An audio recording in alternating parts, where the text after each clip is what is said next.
Good morning, good afternoon, and good evening to those joining from all around the world. Really glad that we've got a great group here today. I'm Marshall Stoll. I'm Vice President of Partnerships, Advocacy, and Communications for the Conrad Hilton Foundation. It's a private family foundation based in Los Angeles, California. And today's topic is something that for me is probably one of the most important things that will be discussed at this conference.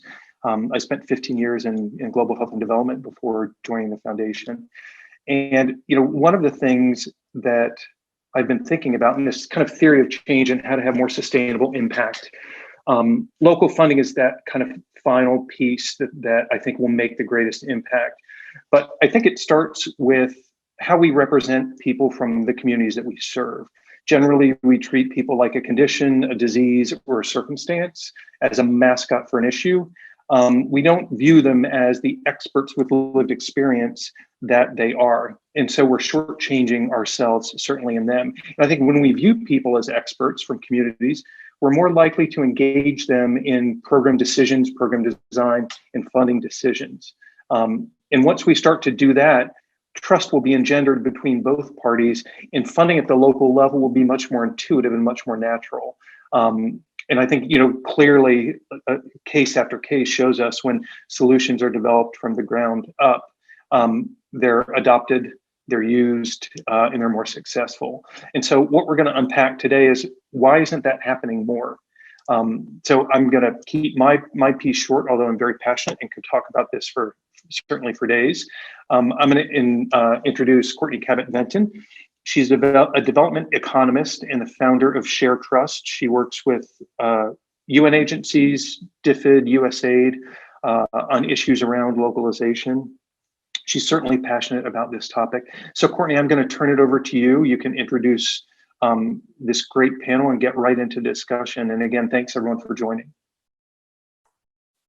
Thank you so much, Marshall. I really appreciate it. I'm going to be your moderator for today, and I'm absolutely thrilled to have our three other panelists on board. Chilande Kuloba-Warria, who heads up Warande Advisory Services and has worked with African philanthropy and local and national organizations across Africa for many, many years and is based in Kenya. We also have Jesse Eaves, who is with Humanity United, another private philanthropy foundation, and has been very passionately advocating for more support for local actors directly, particularly through a humanitarian and peacebuilding lens. And then finally, Arjun, who is the head of the new partnerships initiative at USAID, which is part of their locally led development team, and who has really been working very hard within USAID to find ways to open up systems and processes to be more accessible to local and national actors. I am going to share my screen for a minute because Chilande and I are just going to walk you through some of the context and background around why this topic is so important around thinking through how we support local and national actors much more proactively in the work that we do. We are just going to give a few minutes of context and then turn over to Jesse and Arjun for some thoughts on their side. Just to give a bit of the background on how I have come to this, for the last year, I have been helping to lead an expert advisory team at FCDO on their global COVID response in over 30 countries. And we have consistently seen localization coming up as a very big theme with a very strong appetite and desire to try and figure out how to do more on this work. As a result, we have spent a lot of time trying to think through how can bilaterals, private philanthropy, and global South actors work together much more proactively to try and bridge gaps and open up this system to really decolonize aid. So this context that we're going to give you right now is really around that particular space. There's loads of work that's being done on locally led development and localization writ large, much of it sitting in the global South, which is where it should sit, But we're specifically looking at this topic of how do we start to bridge the divide between the large sources of funding that sit with bilateral donors and the really good work that's going on in country. So I'm just going to walk you through a few slides that kind of frame the problem. Chilande is going to then walk you through some of the opportunity that we've seen through some of the convenings and conversations that we've had.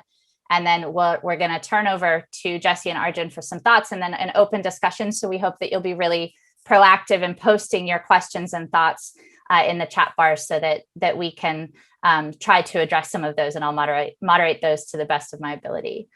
So in terms of the problem, just to preface, we've been trying to look at models, and the Local Coalition Accelerator is one particular model that we've been trying to think through how can we bridge this gap. The way that this is developed is very much around the constraints that we see to unlocking the system to ensure that there's more support for local actors.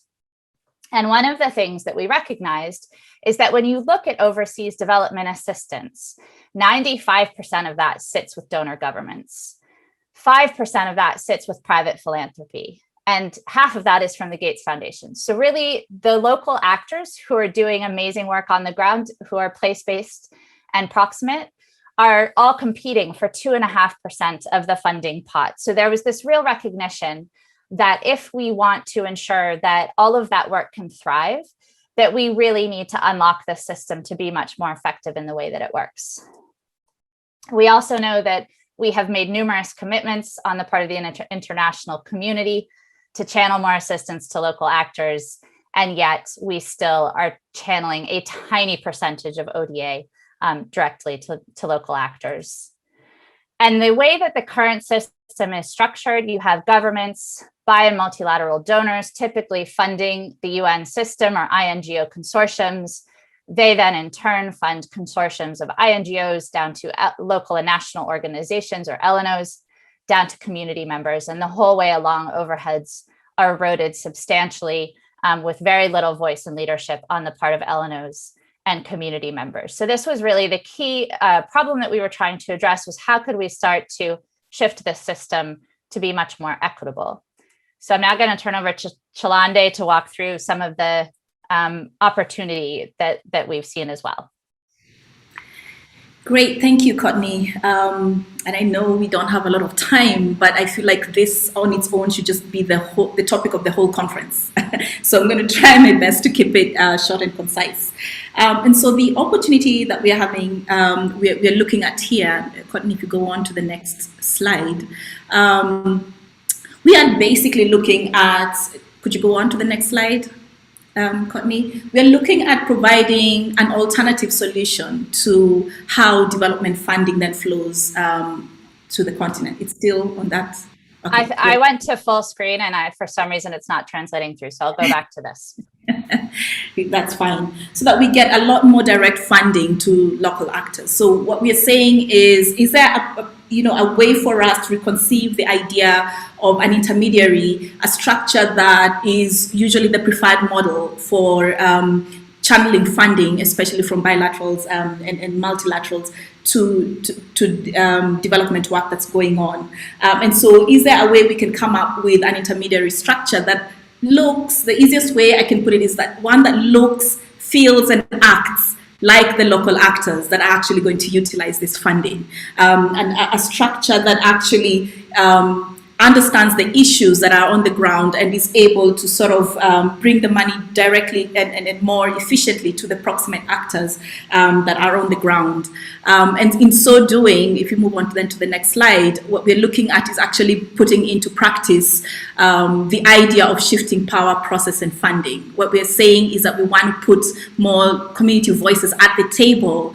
They've been there, they've been feeling these issues for a very long time. They are they are part of the issues that they're trying to solve, and therefore they need to be at the seat of the table, deciding, shaping priorities and perspectives about how this work is done. We're also saying that therefore, in so doing, we are moving away from this traditional transactional relationship that we've had in the past to more, a more equitable relationship that then also brings that also challenges some of the processes that have been there, that have been making things difficult in the past, and that have also been causing all these different bottlenecks to how the funding flows. The next slide. So the project that we've been working on over the last more than, it's almost a year, Courtenay, at this point, is developing this coalition that is comprised of multi-sector, the types of organizations are also very diverse in terms of the size, the focus areas, the target populations, but they're all brought together because they have this collective connection and interest in this particular community, and they are they're close to the issues and they understand them, so that in this way they can bring their different capabilities, leverage all their different strengths to overcome some of the weaknesses that might be there in a way that brings holistic, relevant, and impactful solutions. But most importantly, that these solutions, that will be put in, that they are there for the long haul. They're not going to move away because something new happened. They are there. So it's a more sustainable model where you're getting these people who are connected and committed to the issues that they are addressing. But also we're saying that with this kind of model, you're also then beginning to shift some of those, imbalances that were there, like what Marshall said. We are actually saying the people that are we are trying to look at what peer accountability mechanisms can, that can be set up, and also, as a way for promoting self-governance, so that we are saying that the ideas around the risks that have always been talked about, can we shift that and define risks in the right way, because the people that are actually on the ground are telling you this is actually a risk and this is not a risk and this is how we solve it. But at the same time, we are trying to come up with a structure that also feeds into that particular model with based on information that we are getting from these advisory councils that are comprised of, members from the different other players, the funders, the private philanthropies, community actors, all coming together and also sharing their experience to also help improve the coalition, get stronger and more aligned to actually utilizing the funding that's coming through and addressing the real issues. So now with this model, what we've done over time, therefore, what has happened is that because we have all these different structures, we've also created platforms where we can have conversations within the different individual players, but also we've created platforms where all the three players can come together and have constructive dialogue based on what's coming out on the ground. And so around the issue of power, we're seeing that a lot of conversations, we've had conversations where we've got a lot of feedback that has helped shape what this coalition model looks like. We're hearing a strong push for creating more of these platforms where all the different actors can actually dialogue, share experience, and come up with collective action based on evidence that is coming through from the actions that are being taken. We are also saying that can we actually come up with a collective accountability agenda for all of us, where we can work together, give each other constructive feedback, collectively agree on how do we mitigate some of the risks that are coming through, and continue to do this networking and strengthening of relationships, so that we can indeed get this collaborative working culture happening and embed the trust that Marshall mentioned earlier.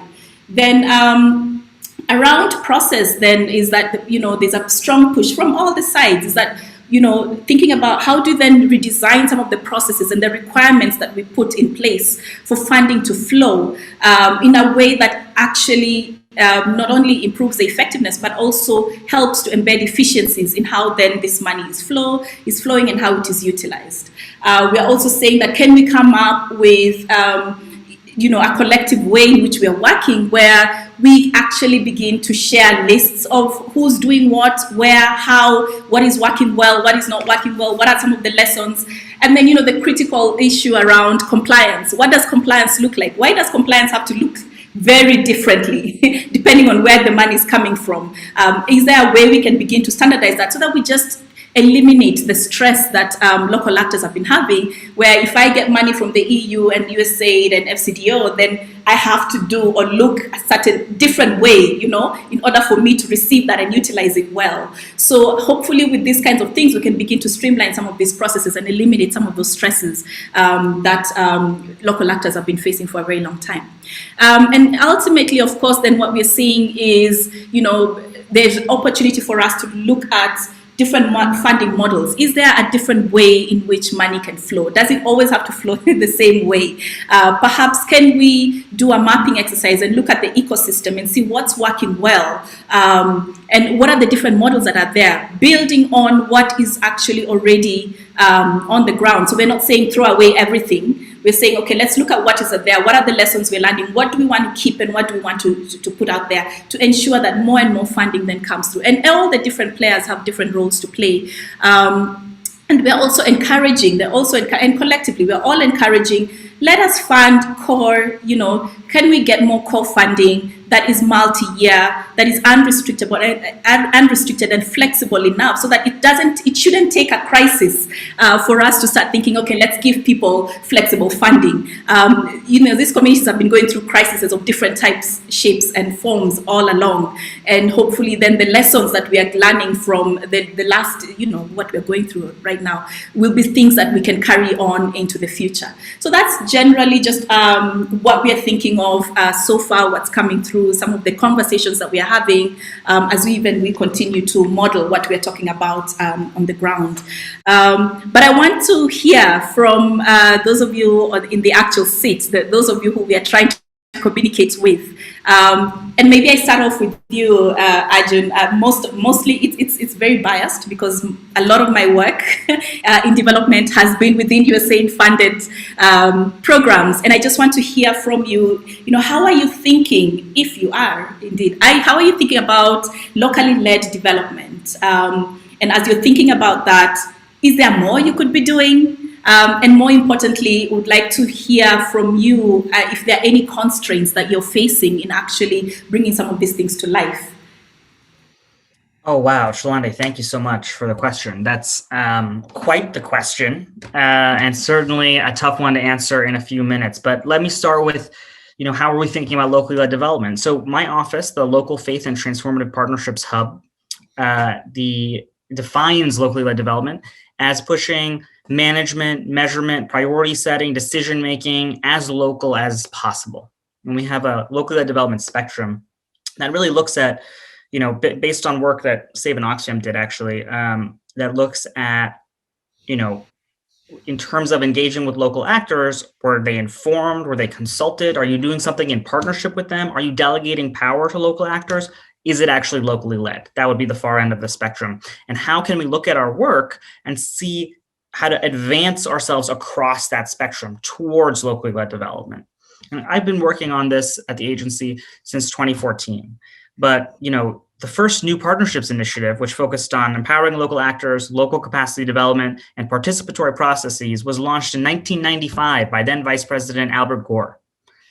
So obviously there must be some constraints, because when you talk to USAID staff, when I provide them with technical assistance around how to do this type of work, how to operationalize sort of locally led development principles, there's no one who thinks it's a bad idea.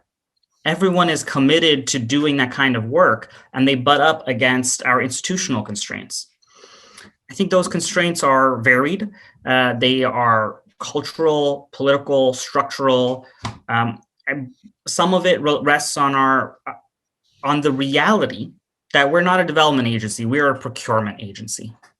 And we are a US government procurement agency. And so we have to follow the same rules that the Department of Defense was using to purchase trucks in World War II. And we have to apply the regulations for government contractors in the United States to local NGOs in another country that operate in a different legal environment. And I mean, it's wildly context inappropriate, right? And it is a burden on those local actors. And there's a question of in what context is that an undue burden, and in what context is it worthwhile? And I think that's not one to skip over. And then you have constraints around flexible funding. We get funding from Congress that has very specific earmarks. I think the agency is earmarked to 188% of our budget. Which means that in one country, we might only have water money, or only have not health money, but PEPFAR money, which is a very different beast than saying you're working in health. right? Similarly, you only have economic growth money. Here's money that can only be used in the Balkans and only to address these 3 types of development issues. I mean, it gets very specific. And then we're trying to wiggle our way to figure out, well, there are definitely local actors who care about this. So can we at least have them at the table to, if we can't do the, like, what are we spending the money on? Can we do the, how are we spending the money? Or with whom are we working, right? Another constraint is staffing. And this is actually, there's a mission that took a very aggressive and commendable approach to engaging local actors. And in our 2-year cycle, said, okay, at the end of these 2 years, we'll have this many awards and they'll be with local actors and they'll be doing this kind of work and they'll all be coordinating with one another. And hopefully we'll get some network effects and we'll be able to work with them closely because this is what all the mission staff wanted to do. And they ran into a very simple barrier. They have an office that makes all the awards. It has 4 desks and 3 of them are empty. There's one person who also, and not all ANA staff are committed to it because of each ANA professional, acquisition and assistance professional, makes their own risk determination. Not all of them are as comfortable working with local actors, but this AO was thrilled to be working on this. And then all of a sudden he was by himself and it wasn't possible to get the work done in time. And what happens then when you spend the money as fast as you can with whomever can meet our requirements the quickest and easiest, because otherwise the money disappears. And this is just like off the top of my head examples. I mean, the constraints are tough, but the commitment is real. And the agency has been committed to this for a long time, to advancing locally led development, to working with local actors directly or indirectly, to figuring out ways to distribute power. And one of the things I would highlight for you is, in fact, it is easier for us to distribute power than funds. Although this is sometimes something I do have to sort of convince my colleagues. A lot of my work ends up being behavior change work, like explicitly we design it the same way inside our office. But it is because we can give money to local actors without giving up any power. It's actually easier for us to do that. And that defeats the purpose. So how are we ensuring that local actors, whether or not they're receiving USAID funding, are at the table, are driving priority setting, are in charge of measurement, are the ones evaluating our work? How are we looking at feedback? And we collect a lot of data, but are we building feedback loops? Are we collecting any information of use to the communities that we are theoretically serving? And if we are collecting that information, do they get any of it? These aren't rhetorical questions. They are things that we're currently working on. So if I was to say, what is the opportunity? The opportunity is vast, and there's a couple different places. Feedback and accountability is one of them. Partially sort of reinvigorated under the administration's emphasis around diversity, equity, and inclusion. When we look at these relationships between USAID and local actors and everyone and anyone in between, how are we thinking about equity and how are we addressing it? And there's an incredible opportunity there to make sure we take steps forward and not sideways. There is ongoing work around thinking about, if you're going to look at increasing our approach to addressing climate change, it had better be locally led, because the people who are impacted by climate change and can make a difference are the people on the ground. How can we do this? Well, you highlight intermediary organizations. I think one of the things to remember, since we are a procurement agency, is what are we asking our implementing partners to do? What is the role of the INGO in development?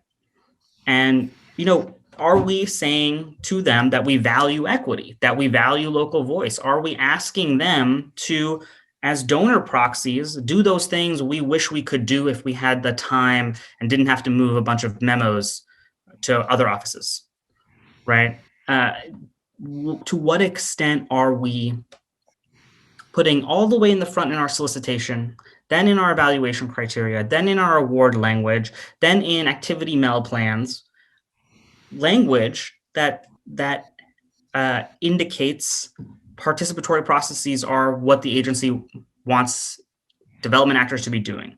That when you are designing an activity, adapting an activity, figuring out your MEL plans, and you are engaging local actors and not as a check the box exercise, right? That's the biggest challenge. How do you make sure we are building in processes that take, collaboration from a check the box exercise to something that influences behavior and influences the activity and makes progress on locally led development? And I'll stop there.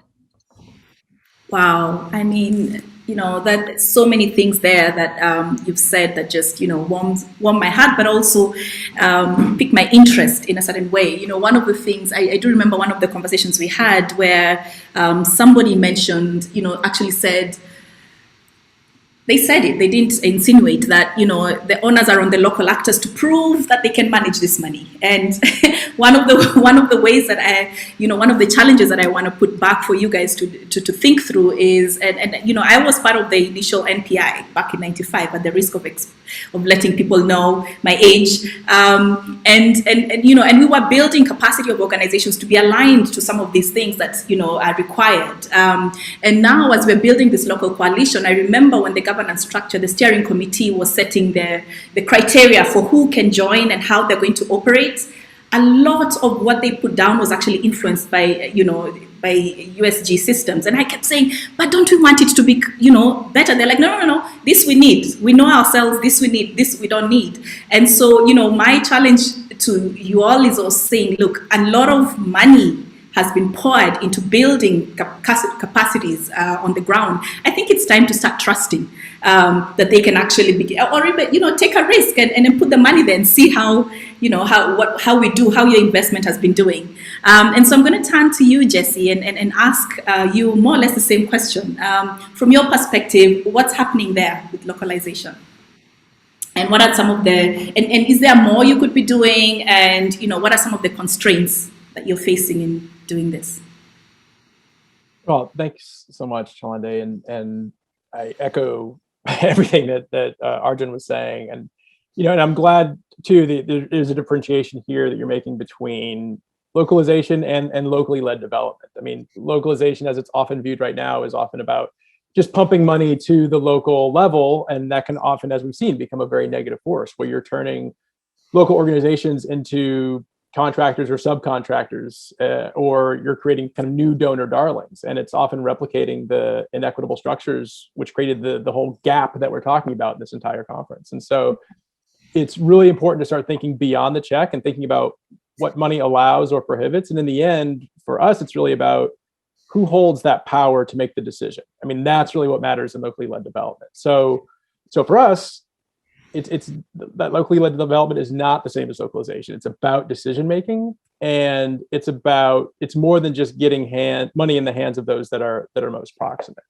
For us, we've had to look at it as, okay, if we want to actually have a sustainable impact in the grand scheme of things, our very limited funds, then we have to place decision making power and ownership in the hands of those that are most impacted by the issues that we're trying to deal with together.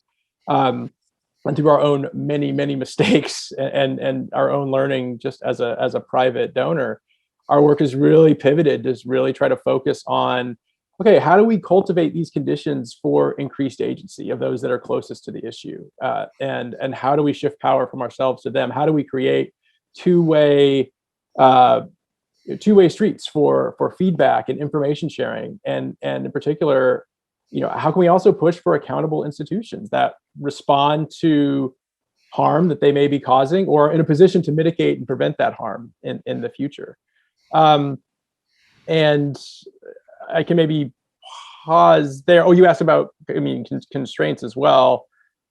I mean, I think for us, there are three things to highlight, particularly in terms of like what we could be doing more of. I think COVID has taught us so many things about inequity and flexibility. And we saw organizations needing to pivot and adapt all over the world, but their funding didn't allow it. And so we have to be able to give much more general operating support and find organizations that just by their very existence further the goals that we've said we want to be engaging with. And so rather than be overly directive of what organizations should do, this is where you're seeing these emerging areas of trust-based philanthropy and participatory grant making really start to take hold. This is where we're seeing this increase on the focus on feedback mechanisms, so that there is mutual sharing and mutual ownership particularly on the side of the local actors, in particular in humanitarian settings, which is why it's so helpful to have coalitions of local organizations that are ready to respond when shocks occur and can pivot and adapt based on the needs. And so it's a matter of, okay, how do you get that money to them? Also want to repeat what was said earlier in terms of honoring and placing a priority on lived experience. One of the huge constraints that we see is that we're too focused on experts that are often not from the location where they're working. So, just to give a quick example, like we do fund some work domestically in Washington, D.C. and in Southeast D.C., which is one of the more historically marginalized areas of the city. And while I may have lived in D.C. for many, many years, for me to try to run or direct or dictate what should be happening with that work, I need to trust someone from that community every single time. Otherwise, I'm just like an expat country director. I will never truly know the underlying currents of the pond I'm swimming in. There's a lot maybe I can bring to the conversation, but I shouldn't be leading it. And so those from the context have an innate understanding of the dynamics and the potential paths forward that an outside expert just simply can't have. And so we just have to be able to honor that lived experience and consider that expertise in its own right. Right now, I think just one final constraint to note is there really is a kind of a fuzzing of lines between localization, decolonization, and shifting power, all these buzzwords that are being thrown around. These are not the same thing. I mean, they have overlap, but they must be held as separate. And this talk about locally led development is not just about participation and inclusiveness, and it's not just about money. This is about impact. This is long-term sustainable impact that's made possible by tapping into the wisdom and knowledge that we often don't take seriously, or that, and we're totally guilty of this, we've often ignored in favor of those that speak our language, literally and figuratively, and those that are perceived as experts. And so for us, again, it's about shifting that power. It's not enough just to give money to a local NGO and perpetuate the same power dynamics.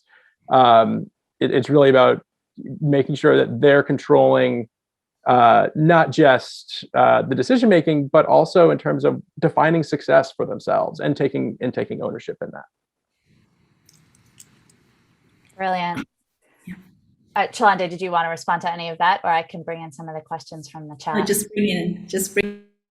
I know where to find them. So for my specific issues, I can take it. Go ahead. Well, now I'll, as moderator, start to pose some of the questions, and Chilande, that way you can also be chiming in on responses. So one of the first questions that's come up is around how can we build business development capacities for local organizations to competitively pursue these funding opportunities? And I want to kind of even extend that question a bit further, because I think it's somewhat loaded in the sense of a lot of the conversations we are having are around what are the capacity needs, and do we need to keep suggesting that we need to be building capacity? What capacity is already there, and have we kind of got that conversation a bit wrong? And I don't have the answer to that. When I speak with some of our Global South partners, they say we really would appreciate support on a range of organizational capacity or technical capacity strengthening issues. But it's been interesting to see the questioning around that. And then I guess, secondly, going back to this point of that all of you have highlighted, that there is no point in trying to build an army of local and national organizations that are able to competitively pursue USAID opportunities, because we will then just end up in the same exact system that we have now, but just in more local clothing than is currently. How do we ensure that we're really working both sides of this equation in terms of not only helping to build the capacity of local organizations where they want and call for that, but equally ensuring that the processes on the side of philanthropy and bilateral support are shifting to be more conducive and more recognizing of the latent capacity that's already there, even if it looks different. It doesn't come in English, or the PowerPoint isn't perfectly presented, or it's not exactly the format that we would use.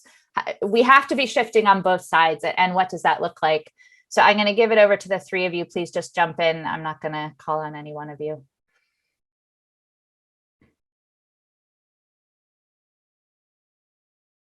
If you don't jump in, then I am going to call on one of you. Arjun, tell me from the USAID side, do you feel like you need to have networks of local actors that can meet your requirements? Or do you feel like there is a realistic opportunity to be shifting on both sides, given that a lot of what you're doing is trying to make USAID processes more conducive to local actors? What's realistic and where's the middle ground?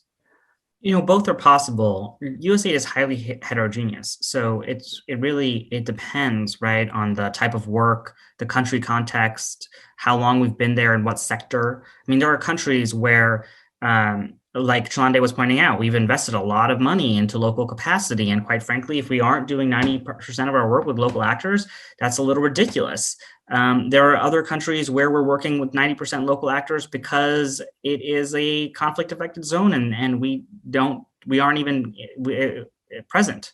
INGOs aren't present, right? But there are other contexts where maybe we have made that kind of investment, but only in health. And now we're all of a sudden trying to do DRG programming or water programming, and it doesn't necessarily align.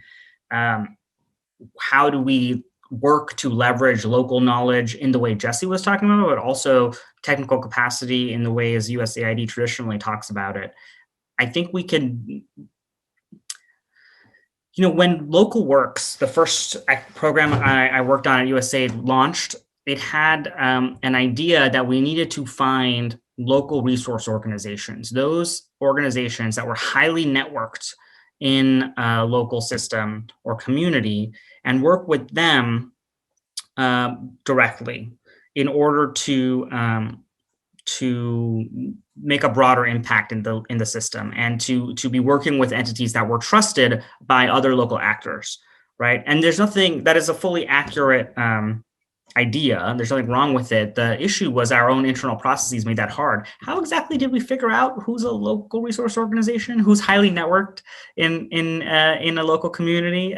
Exactly how do you go about measuring stocks of social capital amongst actors that you've never spoken to, right? And so I think the benefit in terms of that coalition idea is being able to solve those challenges that frankly we're really ill-positioned to tackle. But I don't want to say that we shouldn't be partnering directly with local actors, because we should. We should do that more, and we should do it more equitably. Brilliant. No, that's a really good point. Chilande, would you respond, particularly in terms of, because you've done so much work helping local and national organizations who are trying to figure out how to have the capacity to work with philanthropy and donors, I mean, sort of as a voice for them and what you've heard from them, and just to say that there's another very related question in the Q&A around how do we think about compliance and the capacity of local partners to comply with the myriad of rules and regs? Do we want them to be doing that? Do they want to be doing that? What do you hear from them? Yeah, I think we've gone through quite a process. We've gone through the proper grieving process, where we've gone through getting angry that the rules and the standards are so high up there, and how can we get there, and they need to come down. And I feel like we are now in 2021 at a point where we are beginning, local organizations, we are beginning, and more of us should be getting to a point where we actually accept where we are at and then see how we move forward. But one of the ways we begin to accept, I think, is through forums like this. What has been coming through from all our different conversations is a lot of times we fail as local actors because we just don't know what you're looking for.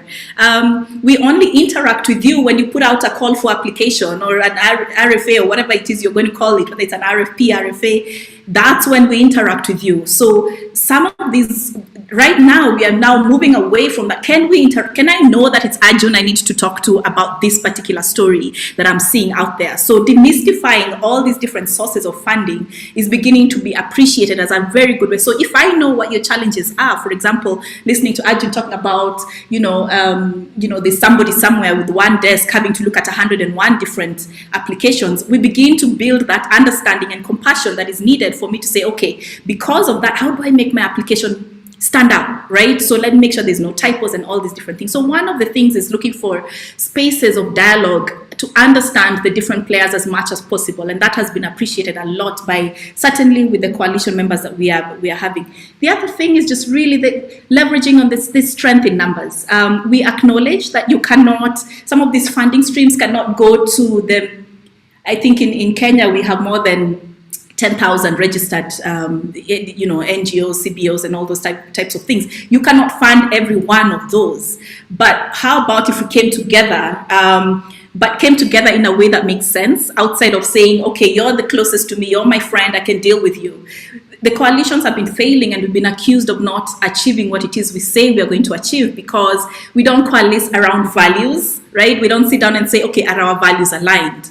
Are we moving in the same direction? Are our goals aligned for this community that we all want to serve?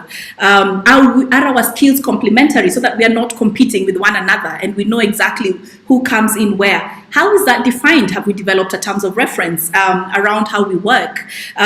What's going to happen if there's conflict, right? How do we deal with those? How do we deal with risks that come across? So setting up shared governance structures. I think we are getting better. I feel like local actors are getting better at beginning to see how do we come together, and we all should. I don't think we can do this on our own. And then how can we collectively agree on what is the agenda, and then leverage each other's strengths to move forward outside of the individual skills that we can talk about, fundraising skills and whatnot. I found those two to be very effective. One is dialogue that helps us understand and appreciate what it is we have to overcome, and two, really strengthen numbers and strengthen the right, and coming numbers in the right way with the right people. Yeah, those two would be what I would emphasize on. That's really, really helpful. And actually, I think one of the benefits we've seen in our work through working through coalitions is that there's a lot of peer-to-peer learning, which also devolves a lot of power, because it's less about somebody coming in externally to say, we're going to help you with your capacity needs, and this is what we think you need and what you should do. And instead them identifying their needs, but then also leaning into each other, where one might have particularly strong capacity in one area and says, hey, I can help you with that bit. Would you help us with this bit? It back to Jesse's points, really helps to devolve power in a subtle but really important way. Jesse, on this point, I wanted to ask you, I think private philanthropy has a lot more flexibility around how you think about compliance, around how you think about what capacity you expect from your local partners, these kinds of things. But I know from talking to you, and Marshall, feel free to jump in as well if you so choose, but that you guys have done a lot of soul searching around how do we make our processes more flexible, but there's also constraints that you run up against. So how are you striking that balance, and what are some of the issues coming to mind for you? Yeah, I mean, one of the big things is really related to just how do you get money out the door. I was struck by the chart you were showing, where you showed the majority of private philanthropy money is going to middle income countries. And the main reason why that is because it's often easier to get the either equivalency determination that's needed, or there's just easier ways to get money to those countries than it is say in South Sudan, where we work with a coalition of local peace builders, and have had a tremendously difficult time just trying to find a way to get them a very modest amount of money. And so as a result, yeah, you see the middle income countries getting the bulk of private philanthropy funding when the real need is in other places. So that's a huge constraint. And on top of that, just again, the rules placed upon private foundations in terms of either you have to give to a 501c3 or you have to show that there's that equivalency determination. You have to show that a foreign NGO is the equivalent of a 501c3. There's a huge expensive process you have to go through. Now, that is something that can be an advantage to those NGOs you're working with. So we will often fund that process for other NGOs because it opens the door to other pots of funding for them. They can be eligible for other private pots. They can be eligible potentially for government funding. And so that's one way that we can try to build that capacity and make that investment. But the amount of paperwork, I mean, it places a massive burden on that local actor who, in the end of the day, just wants to be working in their community and wants to be, they want to be solving problems. They want to be making the decisions that drive the work forward. And to then have to back up and say, okay, here's the amount of paperwork that's often required for a private foundation to get money overseas. It can become a huge constraint, and some of the things that we've been trying to do, working within the bounds that we have, is there are kind of three main lessons that we've learned that we're kind of constantly trying to apply in the face of the constraints. And I'll say these, and Arjun is probably just going to be like, "Oh, that might be nice if we could do that." But from the private philanthropy side, it's first we have to be willing to give up control, as I was saying before, putting decision making in the hands of those closest to the work, and that is harder. It can be hard to do. The second is being comfortable with ambiguity, and that not everything is going to fit in a nice, neat little log frame. Not everything is going to be clear at first, and there has to be room for adaptation and seeing what emerges from the work. I mean, the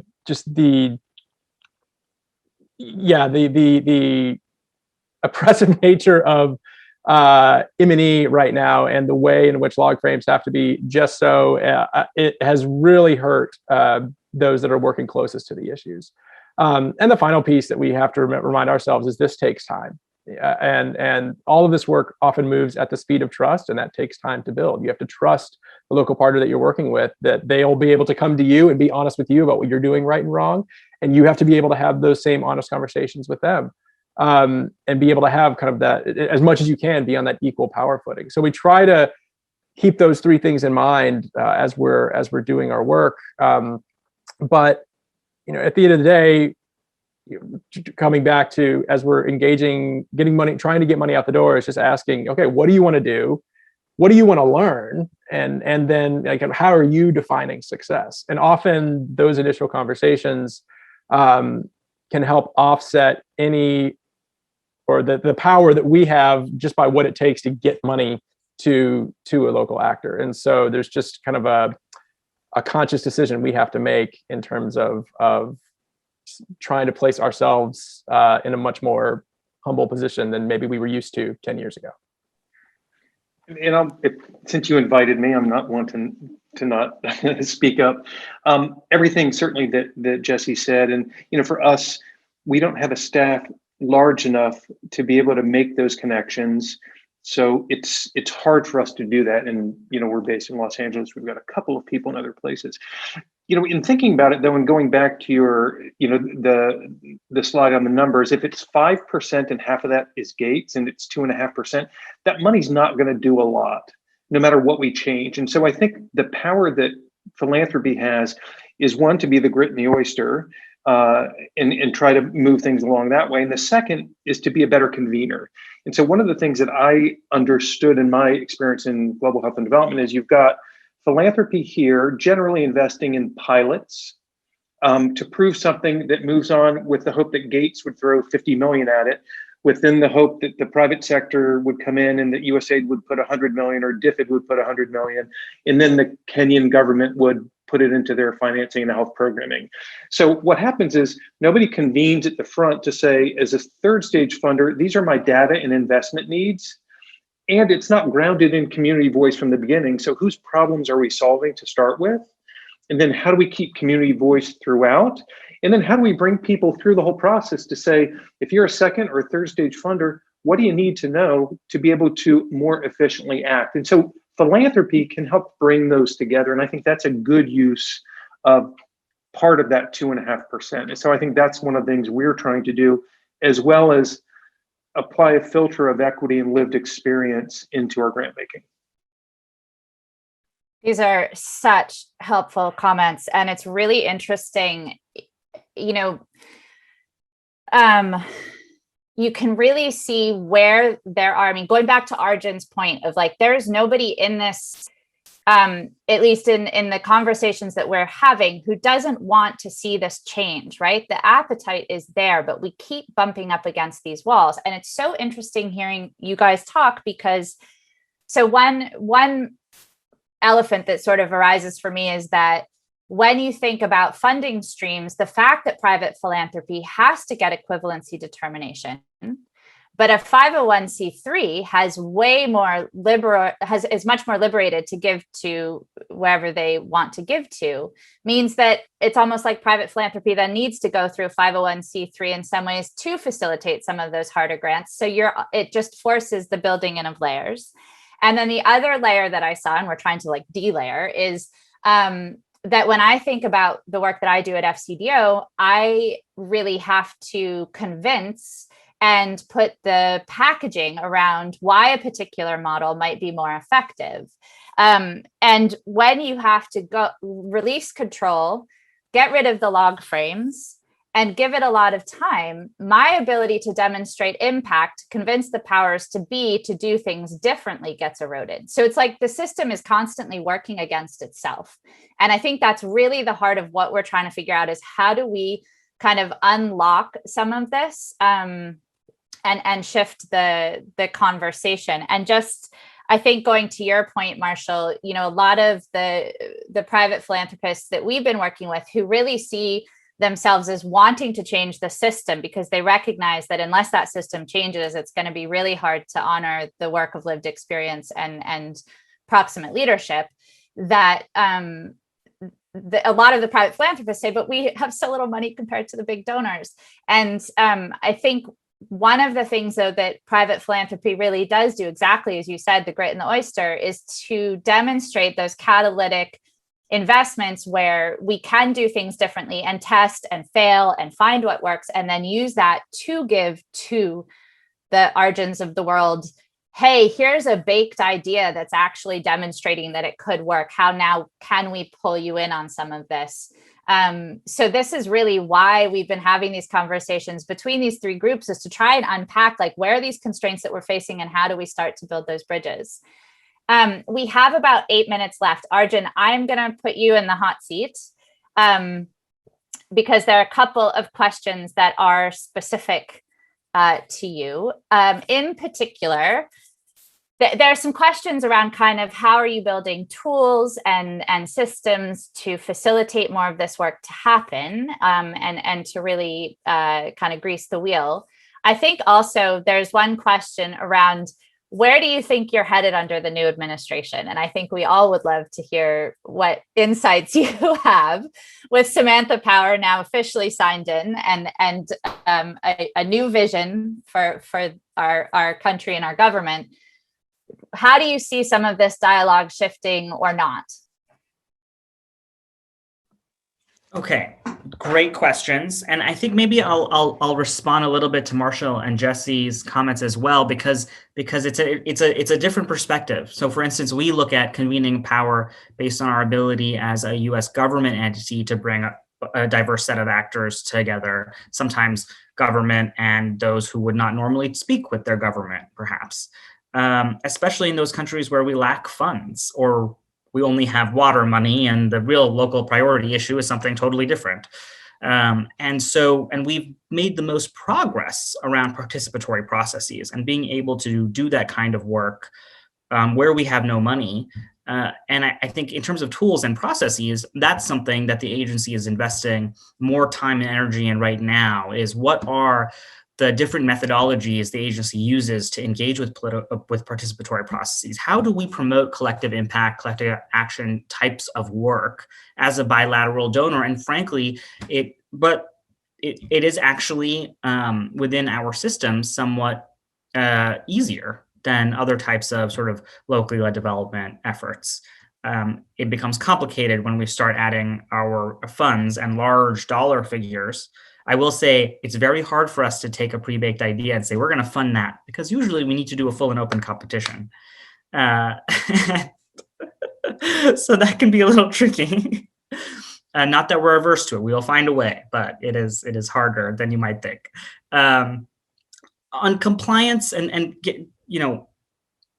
however, we have the opposite challenge, right? If private philanthropy that's not Gates is looking at 2.5%, we are the proverbial bull in the china shop and have to try not to break anything. And one of the things we've noted is when we need to move money at scale and work with local actors, we can do real harm to local actors.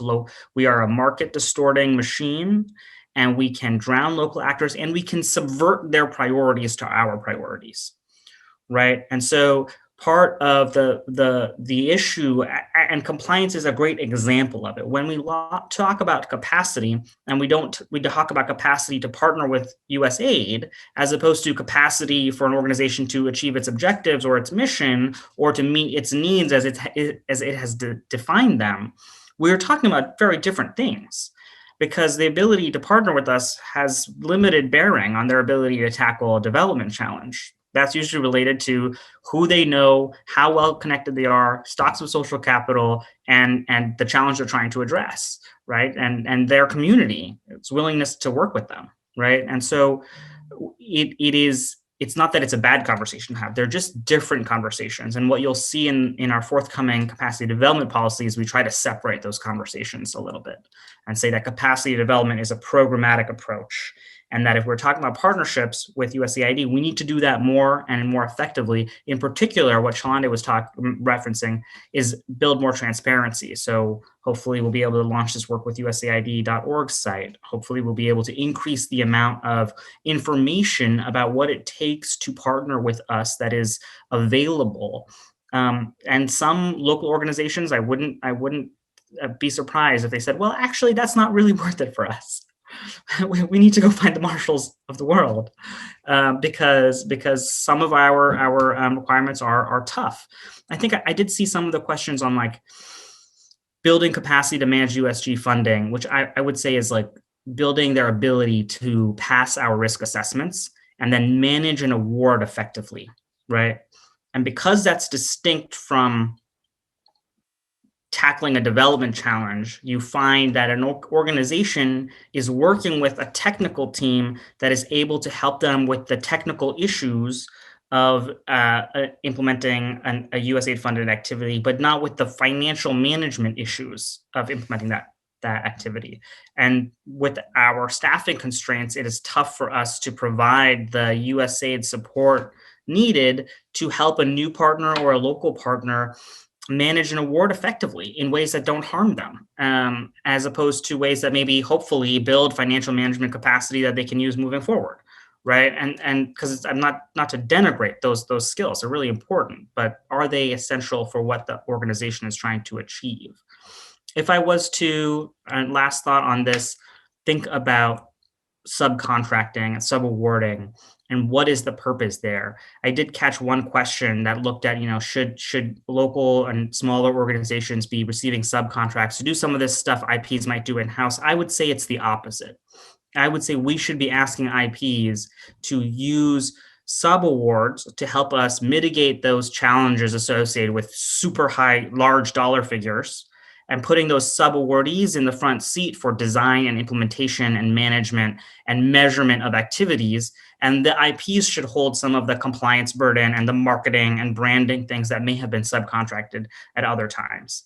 And not to say they should only do that. I think if you're doing those kinds of subaward efforts, you should be looking at what kind of network effects can I help generate, working with a swath of local actors who are leading activities. But I do think that if you're looking at sort of prime sub relationships, you need to look at it that way. Quick flag, grants under contract, very hard for the agency. Inherently governmental functions is a serious challenge for us. Umbrella subgranting activities are something we use a lot, but we need to articulate what we're trying to achieve better to whatever the intermediary organization is, be that international or local. Over. So we are going to get cut off in 1 minute. Give me your 30 seconds on, is this a new generation in USAID moving forward? Do you think we're going to see some shifts with leadership that cares about these issues? Is that starting to trickle down? USAID has always cared about these issues. And I think what you'll note from Chilande working on NPI in 1995 through the New Partners Initiative in global health under the Bush administration, IPR, local solutions, EPPR and NPI, moving forward, they are iterative efforts, right? We're building on what we have learned as an institution. And certainly sometimes you are taking 2 steps forward and 1 step backward, but we are making progress and we will continue to do so. I think this is a priority. I think especially framed around equity, around COVID-19. 100%. And around climate, you're going to see us trying to figure out how to operationalize some of this work. And sometimes that will lead to internal reform. And sometimes it will mean that the leadership is talking to Congress about legislative reform.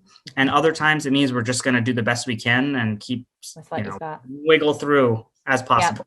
That's a huge help. So I think we're about to get cut off in a minute. I just want to say thank you so much. These are the types of conversations we need to be having to build compassion and understanding around how we are all trying to work within the constraints that we have to shift the system. And I just hope that it's inspired some thinking and energy around really digging in and opening up these spaces to have these conversations. Marshall, I don't know if you have a closing 10 seconds. I'm not sure when we'll get cut off, but I just want to make sure that you have an opportunity to close us out. Simply just to say thank you. And, we certainly could have done this for hours. And I encourage everyone listening to continue the conversations on your own. This is really about spreading the gospel and starting this change. Brilliant. Thanks all. And we appreciate all of the attendance and hope that we've inspired some thoughts for change. So with that, we will say goodbye. Thanks, everybody.